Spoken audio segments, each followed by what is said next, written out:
আজকে আমি আপনাদের সঙ্গে এই ভিডিওতে আলোচনা করব একটি গুরুত্বপূর্ণ তথ্য সম্পর্কে।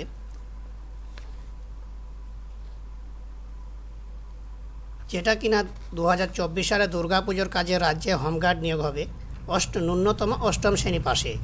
তা আপনারা কিভাবে আবেদন করবেন, কোথায় ফর্ম জমা করবেন, কি কি যোগ্যতা লাগবে, সেগুলো আজকে এই ভিডিওতে বিস্তারিত আলোচনা করব। পশ্চিমবঙ্গের সিভিক ভলেন্টিয়ার নিয়োগের মতোই মাঝে মধ্যেই বিভিন্ন কাজের সহায়তার জন্য অস্থায়ী কিংবা স্থায়ী হোমগার্ড নিয়োগের বিজ্ঞপ্তি প্রকাশ্যে আসে।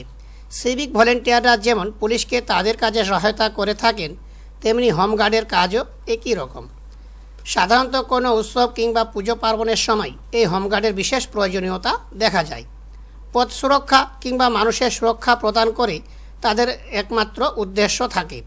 এই হোমগার্ড পদে কীভাবে আবেদন করবেন, দৈনিক মজুরি কত থাকে, নিয়োগের ধরন সাধারণত কেমন হয়, বয়স কী থাকতে হয়, এর জন্য শিক্ষাগত যোগ্যতা কী লাগে, ন্যূনতম দেহের দৈহিক উচ্চতা কত থাকা প্রয়োজন, কিভাবে সম্পন্ন হয় নিয়োগ প্রক্রিয়া, কোথায় কিভাবে আবেদন করতে হয়, সাধারণত সমস্ত কিছুই বিস্তারিত জানাবো এই ভিডিওর মাধ্যমে। আপনাদের কাছে একটা ছোট্ট রিকোয়েস্ট, আমাদের চ্যানেলে যদি আপনারা নতুন হয়ে থাকেন এবং এই সমস্ত ইনফরমেটিভ ভিডিওর নোটিফিকেশন পেতে চান, সেই জন্য আমার চ্যানেলটিকে সাবস্ক্রাইব করে রাখুন ও পাশে থাকা বেল আইকন প্রেস করুন। ভিডিওটি সম্পূর্ণ মনোযোগ সহকারে দেখার জন্য অনুরোধ রইল। আপনারা দেখতে পাচ্ছেন হোমগার্ড রিক্রুটমেন্ট দুর্গাপুজোর কাজে রাজ্যের হোমগার্ড নিয়োগ অষ্টম শ্রেণী পাস। কী কী কাজ করতে হয়?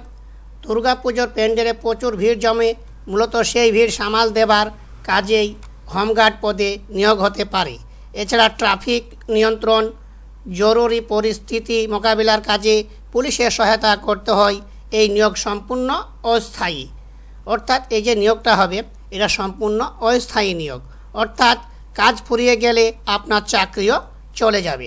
তাহলে যে পুজোতে যে অষ্টম শ্রেণী পাশে হোমগার্ড নিয়োগ করা হবে, সেটা আপনার পুজো দেখা যাচ্ছে আপনার 7 দিন চললো, সেই 7 দিনই কিন্তু আপনার চাকরি, পুজো শেষ, আপনার চাকরিও শেষ।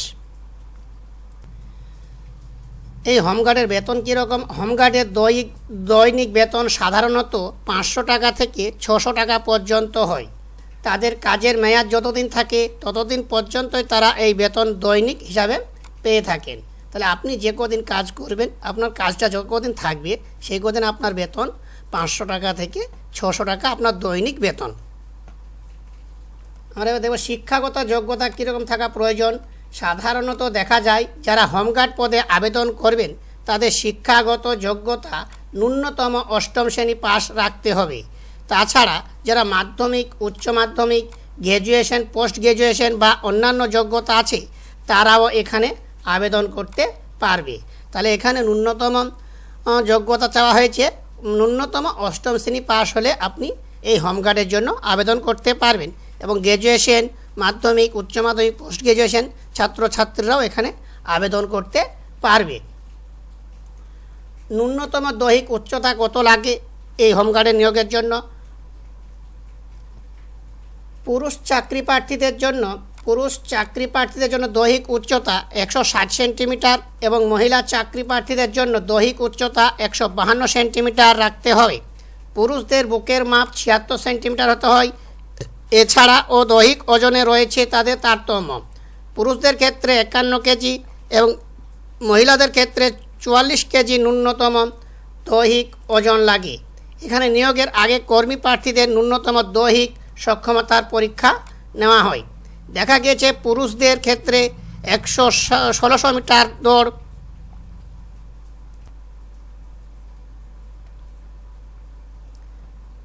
কীভাবে চলে নিয়োগ প্রক্রিয়া?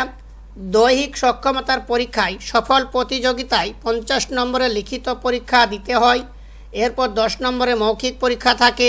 প্রার্থীদের সাধারণত বাংলা লিখতে এবং বলতে পারা বাধ্যতামূলক। 2টি পরীক্ষায় সফল হলে তবেই চাকরি প্রার্থীরা মেডিকেল টেস্টের জন্য ডাক পান। তবে দুর্গাপুজোয় ইমার্জেন্সি নিয়োগের জন্য যাদের মোটামুটি শারীরিক যোগ্যতা ভালো তাদের নিয়োগ করা হবে। আশা করা যায় এর জন্য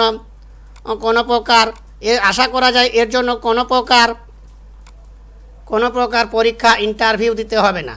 যেহেতু সামনে দুর্গাপুজোর খুব কম সময়ের মধ্যে এত কিছু করা সম্ভব নয়, তাই আপনার দৈহিক মাপযোগের মাধ্যমে আপনাদের নিয়োগ করা হবে। আবেদন কোথায় কিভাবে করবেন?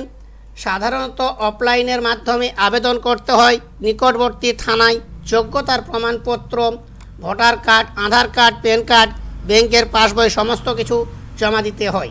এইভাবে আপনারা আপনার নিকটবর্তী থানাতে গিয়ে আপনারা জানতে পারেন যে এবার দুর্গাপুজোয় হোমগার্ড নিয়োগ হবে কি না। যদি হয় আপনাকে সেখানে বলে দিবে কি কি করতে হবে। সেই আপনি ভোটার কার্ড, আধার কার্ড, প্যান কার্ড এই সমস্ত কিছু আপনি জমা দিয়ে আপনি এই নিয়োগ প্রক্রিয়াটা সম্পন্ন করতে পারবেন। তো বন্ধুরা, যদি ভিডিওটা ভালো লেগে থাকে তাহলে অবশ্যই একটা লাইক এবং কমেন্ট এবং শেয়ার করবেন এবং বন্ধুদের সঙ্গে বেশি বেশি করে শেয়ার করবেন।